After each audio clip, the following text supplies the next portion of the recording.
Chapter 14, the three modes of material nature.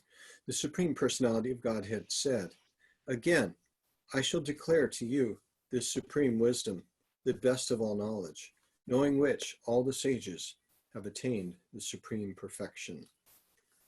Let's read the purport here, starting with, the order will be Isaac, Anandi, Muchu, and Matthew.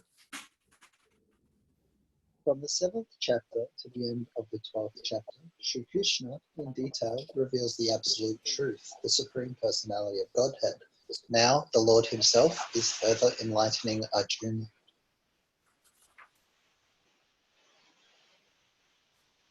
If one understands this chapter through the process of philosophical speculation, he will come to an understanding of devotional service. In the 13th chapter, it was clearly explained that by humbly developing knowledge, one may possibly be freed from material entanglement. It has also been explained that it is due to association with the modes of nature that the living entity is entangled in this material world. Now in this chapter, the Supreme Personality of Godhead explains what those modes of nature are, how they act, and how they bind and how they give liberation. The knowledge explained in this chapter is proclaimed by the Supreme Lord to be superior to the knowledge given so far in other chapters. By understanding this knowledge, various great sages attained perfection and transferred to the spiritual world.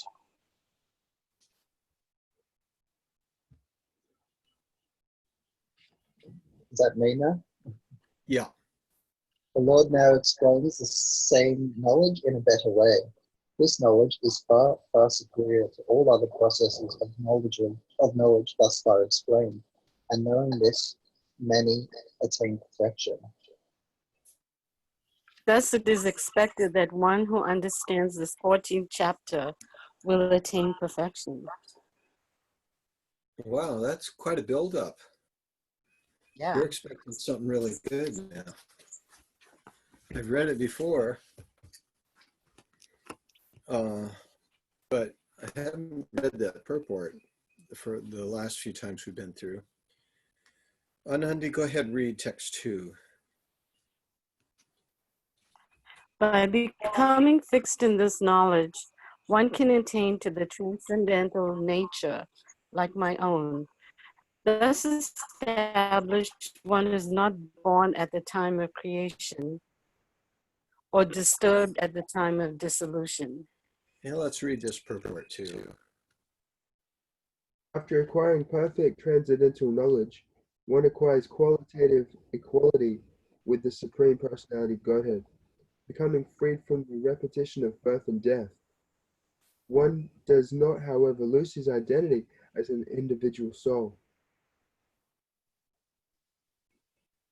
It is understood from Vedic literature that the liberated souls who have reached the transcendental planets of the spiritual sky always look to the lotus feet of the Supreme Lord, being engaged in his transcendental loving service.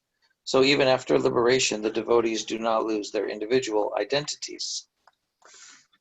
Generally, in the material world, whatever knowledge we get is contaminated by the three modes of material nature. Knowledge which is not contaminated by the three modes of nature is called transcendental knowledge.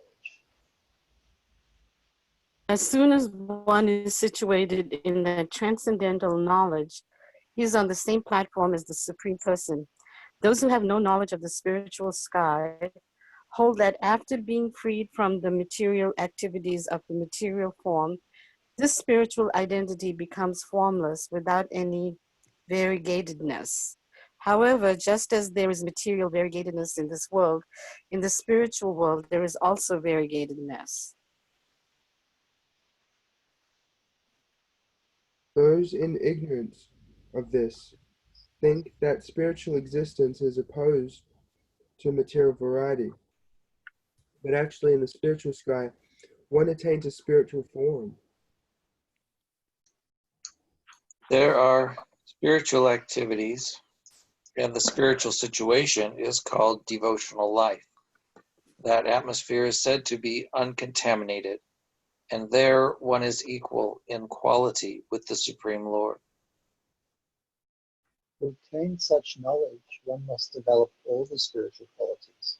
One who thus develops the spiritual qualities is not affected either by the creation or by the destruction of the material world. Okay. Wow, there's quite a build-up here. Hare Hey, Krishna. Suparita. Chapter 14, and we just read the first two verses. We're going to read text 3.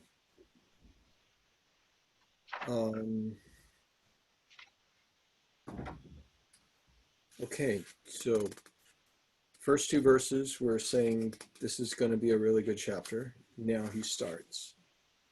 Text 3, go ahead.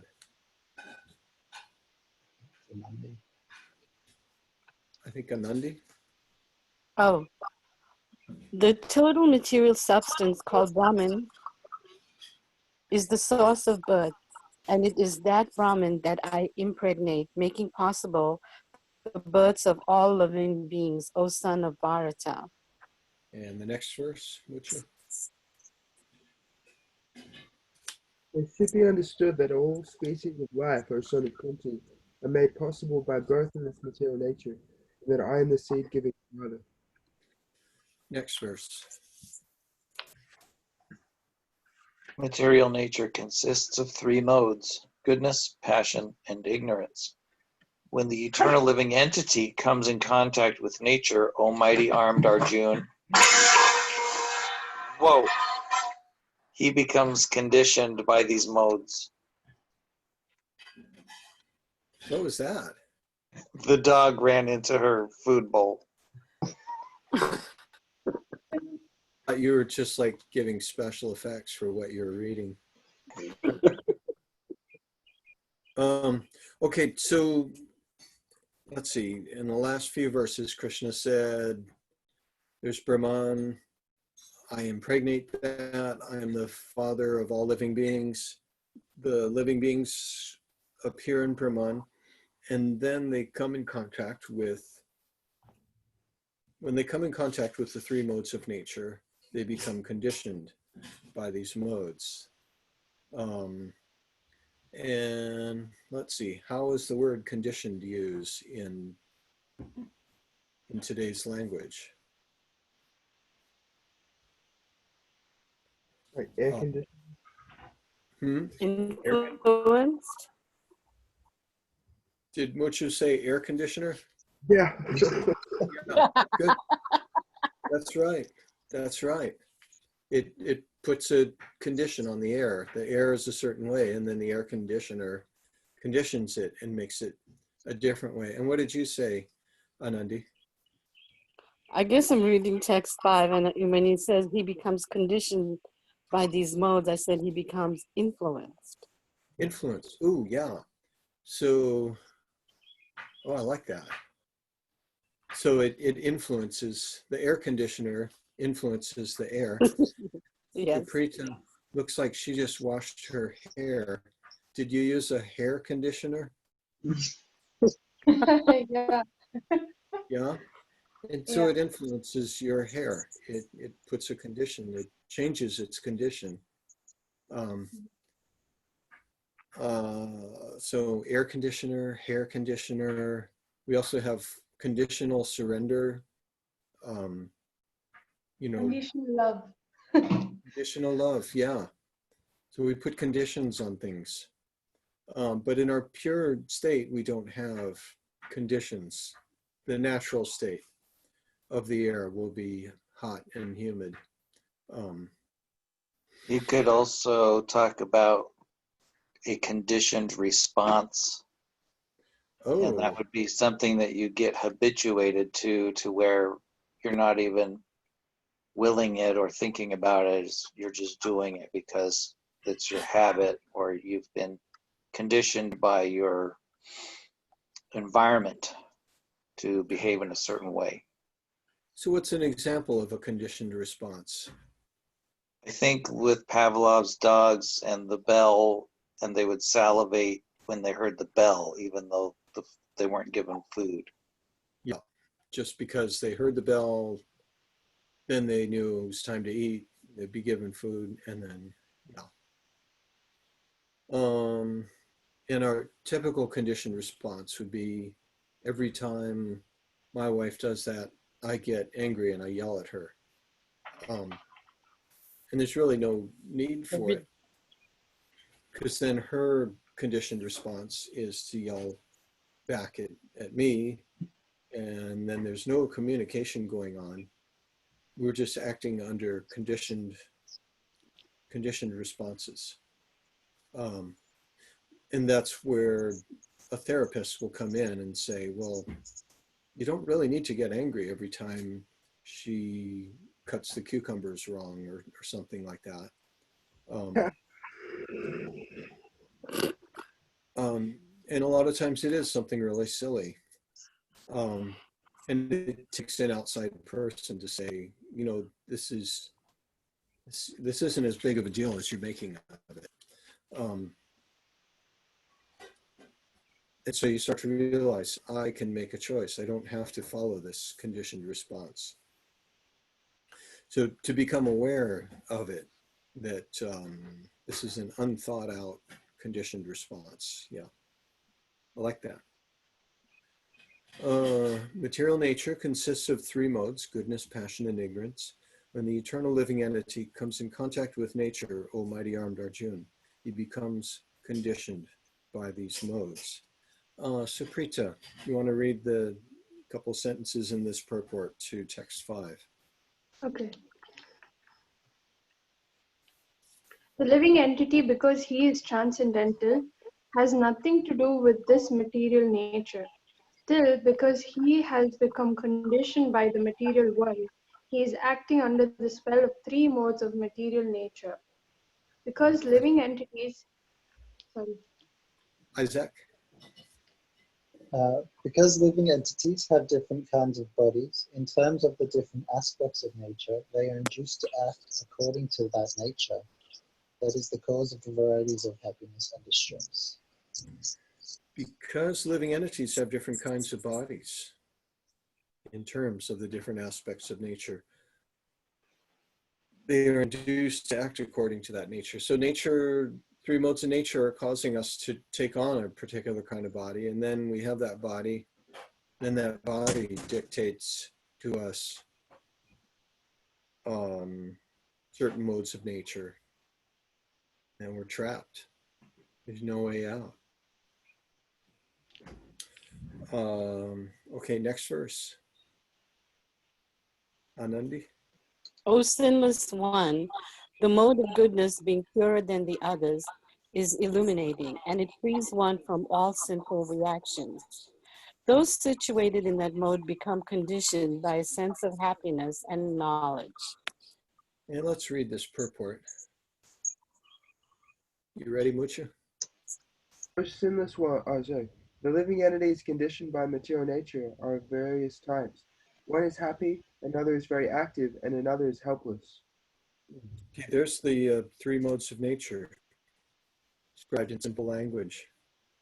One is happy, another is very active, and another is helpless. Another way of describing them. Go ahead, Matthew. All these types of psychological manifestations are causes of the entity's conditioned status in nature. How they are differently conditioned is explained in this section of Bhagavad Gita. And Suprita. the mode of goodness is first considered. The effect of developing the mode of goodness in the material world is that one becomes wiser than those otherwise conditioned. A man in the mode of goodness is not so much affected by material miseries, and he has a sense of advancement in material knowledge. The representative type is the Brahmana, who is supposed to be situated in the mode of goodness. This sense of happiness is due to understanding that in the mode of goodness, one is more or less free from sinful reactions. Actually, in the Vedic literature, it is said that the mode of goodness means greater knowledge and a greater sense of happiness. difficulty here is that when a living entity is situated in the mode of goodness, he becomes conditioned to feel that he is advanced in knowledge and is better than others. In this way, he becomes conditioned. The best examples are the scientist and the philosopher. Each is very proud of his knowledge, and because they generally improve their living conditions, they feel a sort of material happiness. This sense of advanced happiness in conditioned life makes them bound by the mode of goodness of material nature. As such, they are attracted toward working in the mode of goodness, and as long as they have an attraction for working in that way, they have to take some type of body in the modes of nature. Thus, there is no likelihood of liberation or of being transferred to the spiritual world. Repeatedly, one may become a philosopher, a scientist, or a poet, and repeatedly become entangled in the same disadvantages of birth and death. But due to the illusion, Sorry, go ahead. but due to the illusion of the material energy, one thinks that that sort of life is pleasant. So if you're speaking with a, what did he say? A philosopher or a professor. What did he say? What kind of people are these? The best example is, where did that go?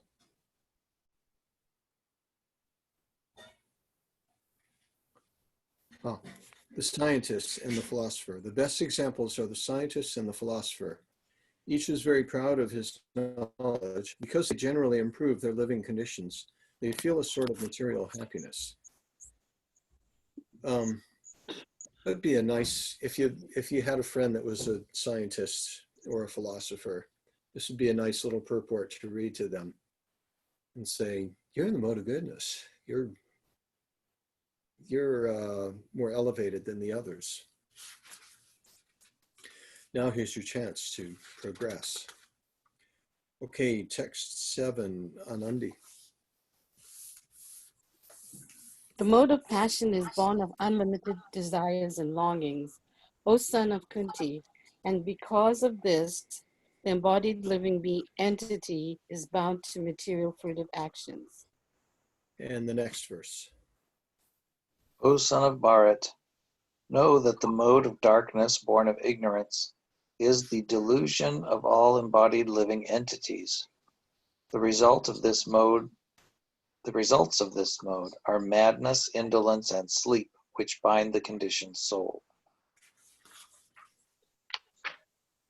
O son of Bharata, the mode of goodness conditions one to happiness. Passion conditions one to fruitive action, and ignorance covering one's knowledge binds one to madness. Sometimes the mode of goodness becomes prominent, defeating the modes of passion and ignorance. O son of Bharat, sometimes the mode of passion defeats goodness and ignorance, and at other times ignorance defeats goodness and passion. In this way, there is always competition for supremacy. The manifestation of the mode of goodness can be experienced when all the gates of the body are illuminated by knowledge.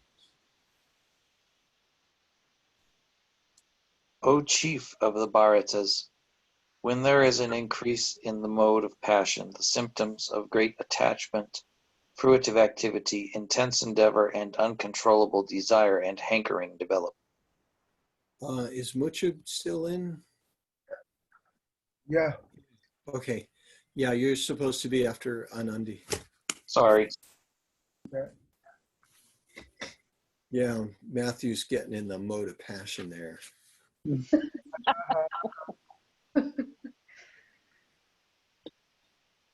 13. Mm-hmm. Yeah. When there is an increase in the mode of ignorance, O son of Kuru, darkness, inertia, madness, and illusion are manifested. Boy, it's almost like you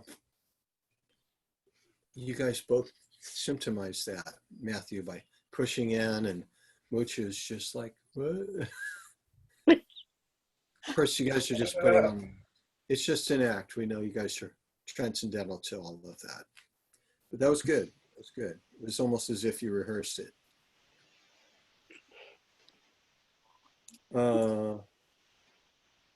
Yeah, inertia, darkness. All right, next verse. When one dies in the mode of goodness, he attains to the pure, higher planets of the great sages. When one dies in the mode of passion, he takes birth among those engaged in fruitive activities. And when one dies in the mode of ignorance, he takes birth in the animal kingdom. The result of pious action is pure and is said to be in the mode of goodness. But action done in the mode of passion results in misery, and action performed in the mode of ignorance results in foolishness. From the mode of goodness, real knowledge develops.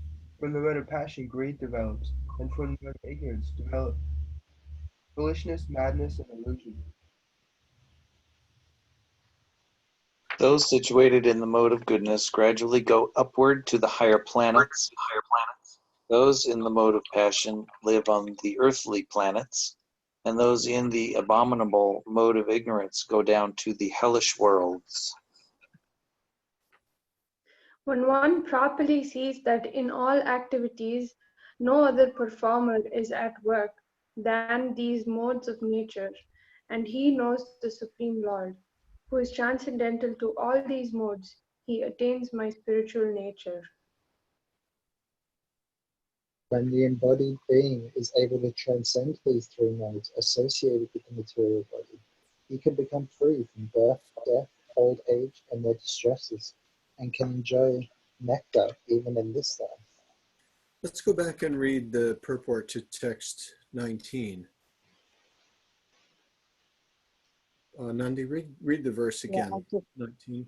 oh, okay. I need to get to the purport. Okay.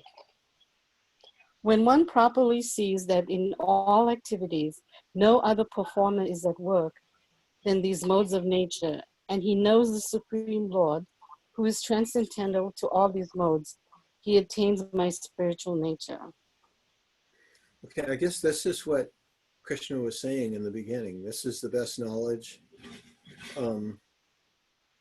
He's really breaking it down. Here's what's pushing us around, these modes of nature, and here's where we need to go. So coming up is the verse that really makes it clear. The way to transcend the modes is to always serve Krishna.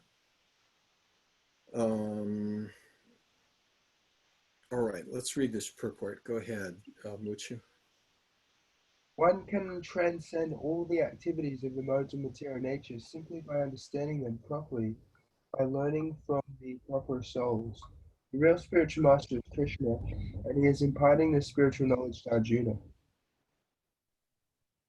Similarly, it is from those who are fully in Krishna consciousness that one has to learn this science of activities in terms of the modes of nature.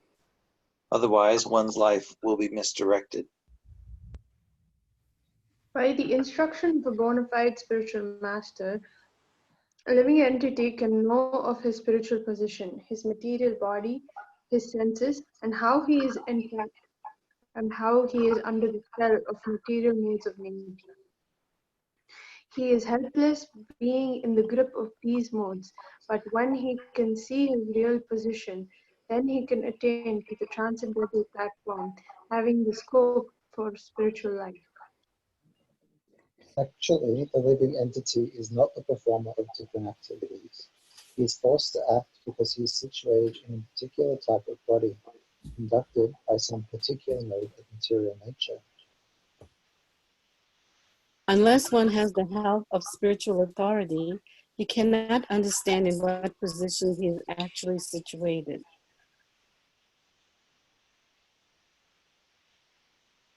With the association of a bona fide spiritual master, he can see his real position, and by such an understanding, he can become fixed in full Krishna consciousness.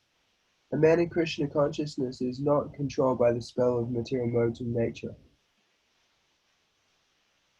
It has already been stated in the 7th chapter that one who has surrendered to Krishna is relieved from the activities of material nature.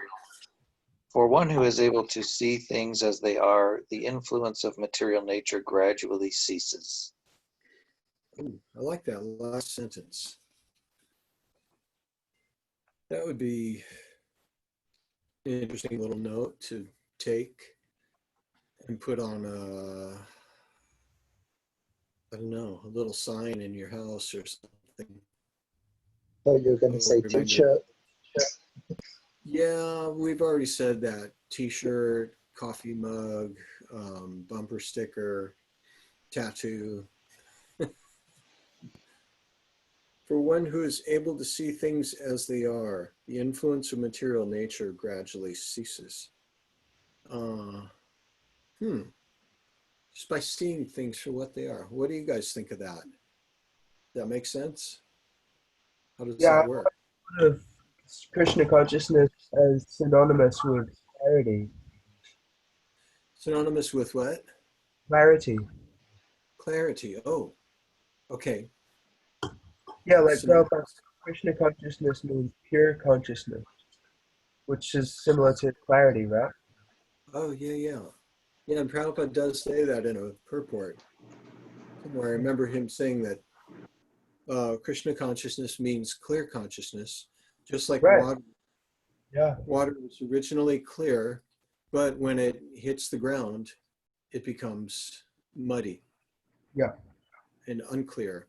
And so as we become in contact with the modes of nature, then yeah, we lose our clarity. I like that. I like where this is going. Hey, Suma, we're reading chapter 14 and Hi. we're about to read text 20.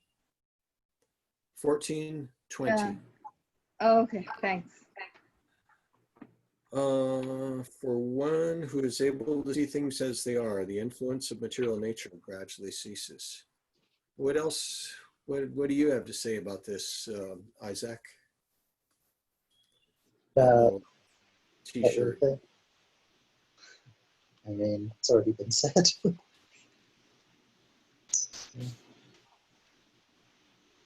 No further insights to add to that. I bet Anandi's got a lot to say. No. No, just happy. Anybody else? Okay. About text 20, you're asking? No, we're looking at this last sentence in the purport. You would have had to read the whole purport to get it. Yeah, it does stand on its own. For one who is able to see things as they are, the influence of material nature gradually ceases. Okay, well, let's move on. Everybody's just free from the influence of the modes of nature, I guess. And they're not impelled by passion to speak. Who left on? I mean, it's actually clear what's the, I don't know. Yeah, we're just filling it out, Yeah. fluffing it out. Who finished off this purport? Me. Matthew. Okay, read text 20. Okay. When the embodied being is able to transcend these three modes associated with the material body, he can become free from birth, death, old age, and their distresses, and can enjoy nature even in this life. And text 21 will be Suma. Okay. Arjuna inquired, "O my dear Lord, by which symptoms is one known who is transcendental to these three modes? What is his behavior? And how does he transcend the modes of nature?" Okay, next verse. It's a big one. The Supreme Personality of Godhead said, O son of Pandu, he who does not hate illumination, attachment, and delusion when they are present or long for them when they disappear, who is unwavering and undisturbed through all these reactions of the material qualities, remaining neutral and transcendental, knowing that the modes alone are active, who is situated in the self and regards alike happiness and distress, who looks upon a clump of earth, a stone, and a piece of gold with an equal eye, who is equal toward the desirable and the undesirable, who is steady, situated equally well in praise and blame, honor and dishonor, who treats alike both friend and enemy, and who has renounced all material activities. Such a person is said to have transcended the modes of nature.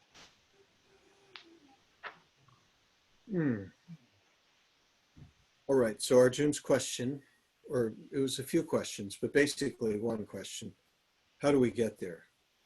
What does it look like when you transcend the modes of nature? And the first thing he says is, he who does not hate illumination, attachment, and delusion when they are present, or long for them when they disappear.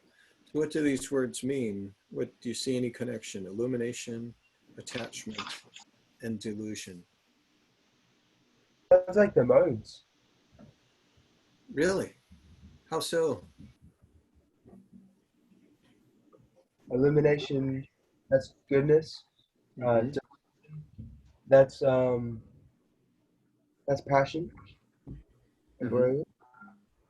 What was the other one? Oh yeah, no, Delusion. passion and delusion is ignorance. Yeah, delusion is ignorance. So he who does not hate illumination, attachment, and delusion when they are present, or long for them when they disappear. So what kind of person would hate illumination? Yeah, I was just going to ask that. Oh, good. That doesn't make sense to me. Not at all. Think about it. What kind of person might not like illumination? Someone that's in darkness and ignorance. When it's in darkness and they think that's the way to be. They don't want clarity. When you give them information, they say, "Oh, this is a conspiracy theory." They Right. they they want to. They have like some misinterpretation on the facts, and you're coming in with real information, and it bothers them, um, because that's how they cope with the world. It's by putting up illusions. I don't like what's going on, so I'll invent, or I'll listen to someone else's invention of describing what's going on. Everything's fine. We're all going to be fine. Um, but when you come in and say, well, actually, our situation's pretty drastic. We do need to work hard. And they just get upset. So they hate illumination. Said, Prabhu, that attachment, persons in the mode of passion also hate illumination.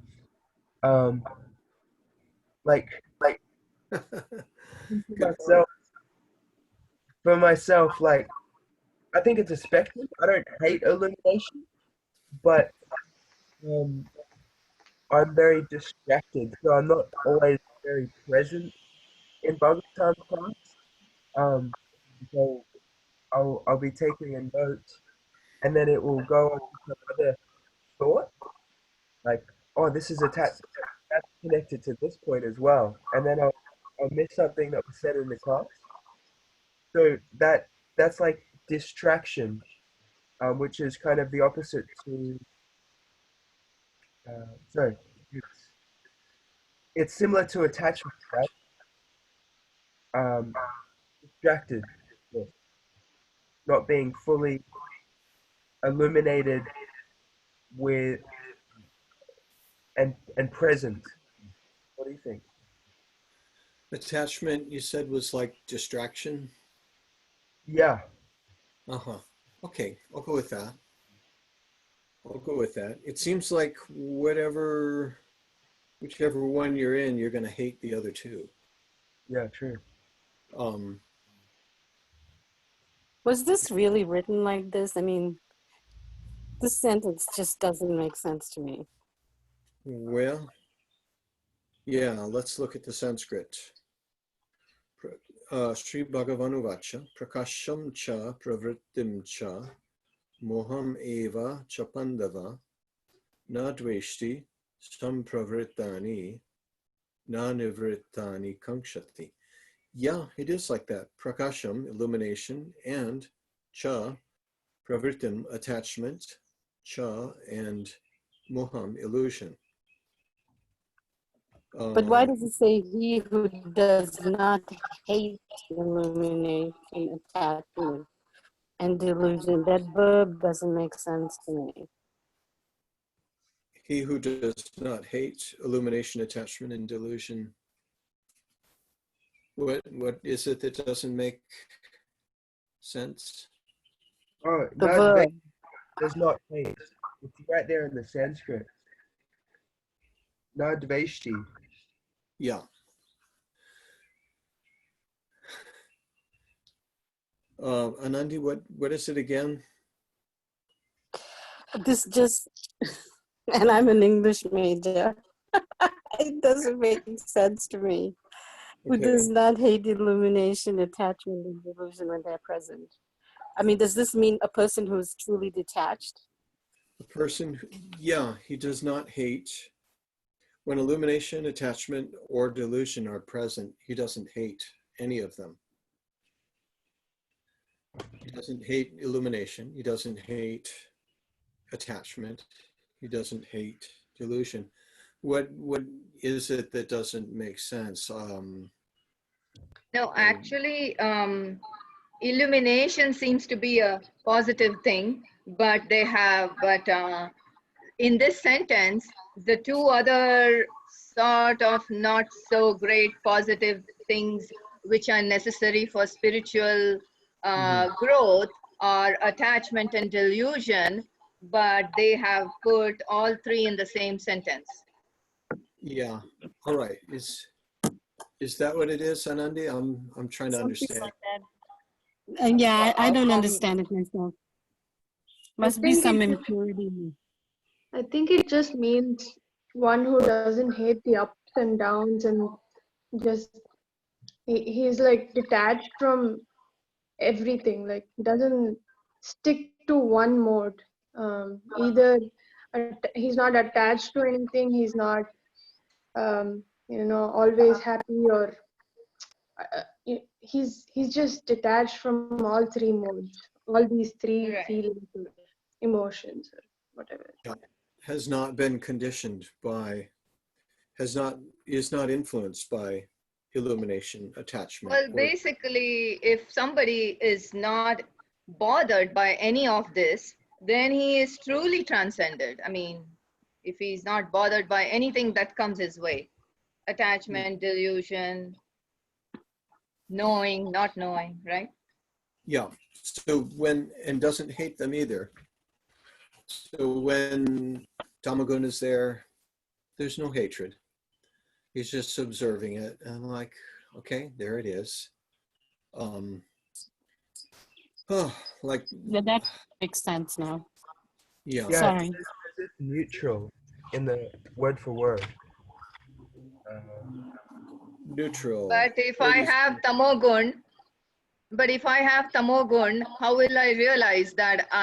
How will I be have any illumination if I have tamogun?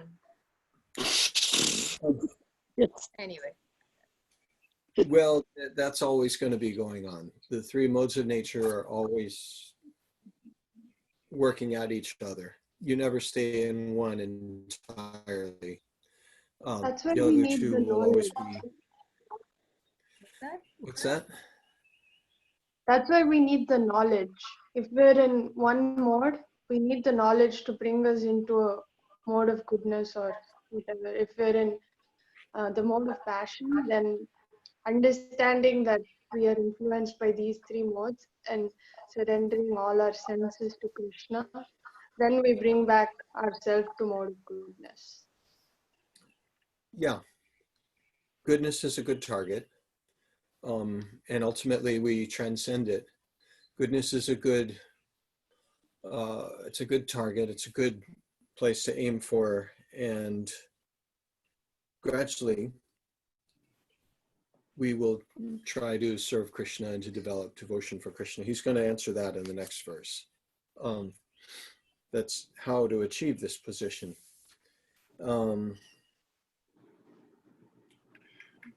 Okay, and the rest of the verse sounds like so many other verses in the Gita, unwavering and undisturbed through all these reactions of the material qualities, remaining neutral and transcendental, knowing that the modes alone are active. So just watching the modes go on and not getting angry at what happens. And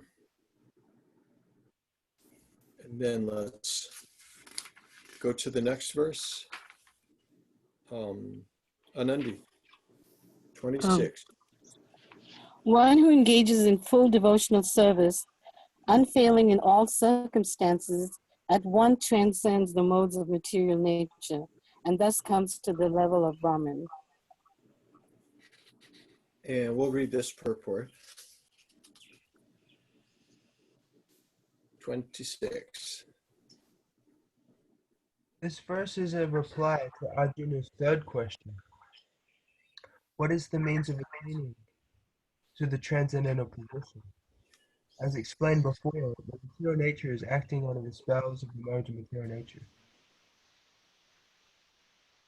One should not be disturbed by the activities of the modes of nature. Instead of putting his consciousness into such activities, he may transfer his consciousness to Krishna activities. Krishna activities are known as Bhakti Yoga, always acting for Krishna. This includes not only Krishna, but his different plenary expansions, such as Rama and Narayana. He has innumerable expansions. Suma. One who is engaged in the service of any forms of Krishna or of his plenary expansions is considered to be transcendentally situated. One should also note that all the forms of Krishna are fully transcendental, blissful, full of knowledge and eternal. Such personalities of Godhead are omnipotent and omniscient, and they possess all transcendental qualities. So if one engages himself in the service of Krishna or his plenary expansions with unfailing determination, although these modes of material nature are very difficult to overcome, one can overcome them easily. This has already been explained in the 7th chapter. One who surrenders unto Krishna at once summons the influence of the modes of material nature.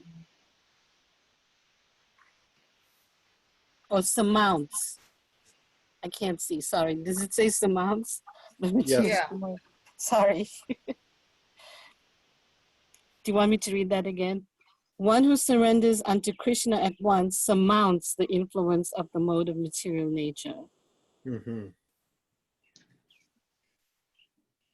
Go ahead, Muchi. Being in Krishna consciousness or in devotional service is to acquire equality with Krishna. The Lord says that his nature is eternal, blissful, and full of knowledge, and the living entity is part and parcel of the Supreme, as gold particles are part of a gold mine. Thus, the living entity in his spiritual position is as good as gold, as good as Krishna in quality. The difference of individuality continues. Otherwise, there would be no question of Bhakti Yoga. Bhakti Yoga means that the Lord is there, the devotee is there, and the activity of exchange of love between the Lord and the devotee is there. Therefore, the individuality of two persons is present in the Supreme Personality of Godhead and the individual person. Otherwise, there would be no meaning to Bhakti Yoga. If one is not situated in the same transcendental position with the Lord, one cannot serve the Supreme Lord.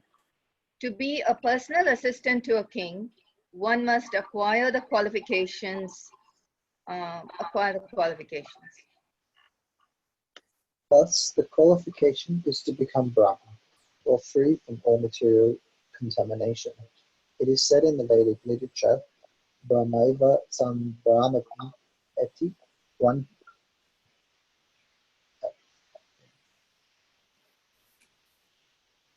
One can attain the Supreme Brahman by becoming Brahman. This means that one must qualitatively become one with Brahman. By attainment of Brahman, one does not lose his eternal Brahman identity as an individual soul.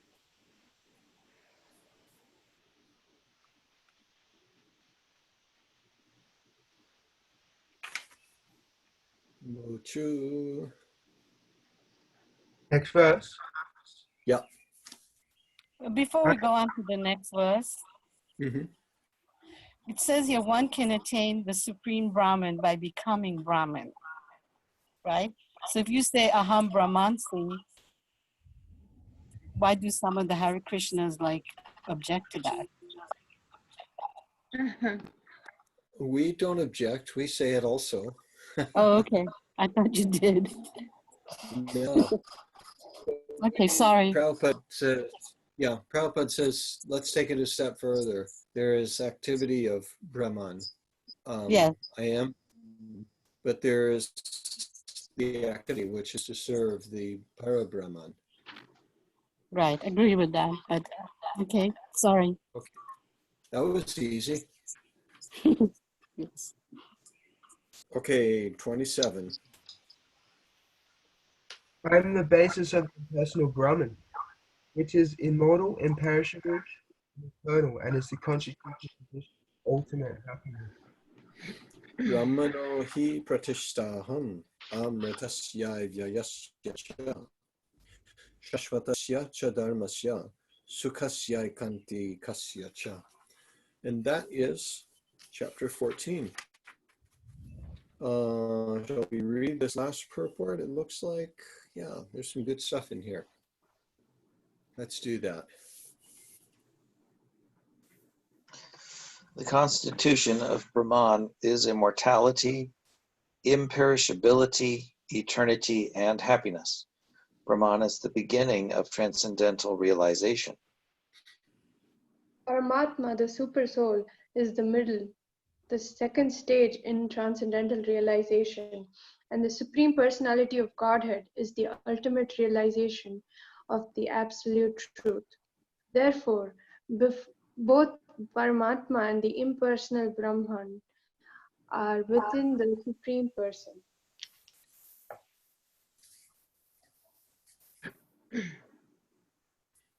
It is explained in the 7th chapter that material nature is the manifestation of the inferior energy of the Supreme Lord. The Lord impregnates the inferior material nature with fragments of the superior nature, and that is the spiritual touch in the material nature. When a living entity conditioned by this material nature begins the cultivation of spiritual knowledge, he elevates himself from the position of mere material existence and gradually rises up to the Brahman conception of the Supreme. This attainment of the Brahman conception of life is the first stage in self-realization. At this stage, the Brahman realized person is transcendental to the material position, but he's not actually perfect in Brahman realization. If he wants, he can continue to stay in the Brahman position and then gradually rise up to Paramatma's realization and then to the realization of the Supreme Personality of Godhead. There are many examples of this in Vedic literature. The 4 Kumaras were situated first in the impersonal Brahman conception of life, but then they gradually rose to the platform of devotional service. One who cannot elevate himself beyond the impersonal conception of Brahman runs the risk of falling down. In Srimad Bhagavatam, it is stated that although a person may rise to the stage of impersonal Brahman without going further with no information of the Supreme Person, his intelligence is not perfectly clear. Therefore, in spite of being raised to the Brahman platform, there is the chance of falling down if one is not engaged in the devotional service of the Lord. In the Vedic language, it is also said, Raso Vaishsaha Rasam Hya Evam Labdva Nandi Bhavati. When one understands the personality of Godhead, the reservoir of pleasure, Krishna, he actually becomes transcendentally blissful. Taittiriya Upanishad 271. The Supreme Lord is full in 6 opulences, and when a devotee approaches him, there is an exchange of these 6 opulences. The servant of the king enjoys on an almost equal level with the king. And so, eternal happiness, imperishable happiness, and eternal life accompany devotional service. Therefore, realization of Brahman, or eternity or imperishability, is included in devotional service. This is already possessed by a person who is engaged in devotional service. The living entity, although Brahman by nature, has the desire to lord it over the material world, and due to this he falls down. In this constitutional position, our living enemy is above the 3 modes of material nature, but association with material nature entangles him in the different modes of material nature: goodness, passion, and ignorance. Due to the association of these 3 modes, his desire to dominate the material world is there. Engagement in devotional service in full Krishna consciousness, he is immediately situated in the transcendental position, and his unlawful desire to control material nature is removed. Therefore, the process of devotional service, beginning with hearing, chanting, remembering, the prescribed 9 methods for realizing devotional service, should be practiced in the association of devotees. Gradually, by such association, by the influence of the spiritual master, one's material desire to dominate is removed, and one becomes firmly situated in the Lord's transcendental loving service. This method is prescribed from the 22nd to the last verse of this chapter. Devotional service to the Lord is very simple. One should always engage in the service of the Lord, should eat the remnants of foodstuffs offered to the deity, smell the flowers offered to the lotus feet of the Lord, see the places where the Lord had his transcendental pastimes, read of the different activities of the Lord, his reciprocation of love with his devotees, chant always the transcendental vibration, Hare Krishna, Krishna Krishna, Hare Hare, Hare Ram, Ram Ram, Hare Hare. And observe the fasting days commemorating the appearances and disappearances of the Lord and his devotees. By following such a process, one becomes completely detached from all material activities. One who can thus situate himself in the Brahma Yogya, or the different varieties of the Brahman conception, is equal to the Supreme Personality of Godhead in quality. Okay, well, I like where he said it's real simple. All you have to do is engage in the service of the Lord. Devotional service to the Lord is very simple. All the other stuff that was leading up to it, I was thinking like, wow, we have to understand all of this. We have to do all of these things. It was starting to sound like that. But then he's just clearly saying, nope, just got to serve the Lord. And all of the other stuff happens automatically. And I think that was like the main point in this purport, saying, don't worry about all the other things. Just serve Krishna with devotion. And automatically, Brahman realization, Paramatma realization, all of that is included. So, congratulations. I have to go to the next group. Thank you. Okay. All right, Suma, Hare Krishna. Good timing. Hare, Me too. Hare Me Bol. too. Thank you, Mary. All right, hi Paul, everybody. Hare Bol. What are you rushing off to tonight, Anandi? Tawako. Who's on tonight? Oh, it's a lady. I don't know her name. I'll let you know. I'll let you know tomorrow who I listen to. All right, and we're on in 2 weeks. We're gonna try to come up with some snappy title for our thing. Yeah, Mahara and me. Okay, so you guys can get on too. It'll be a Sunday night at 6 o'clock our time.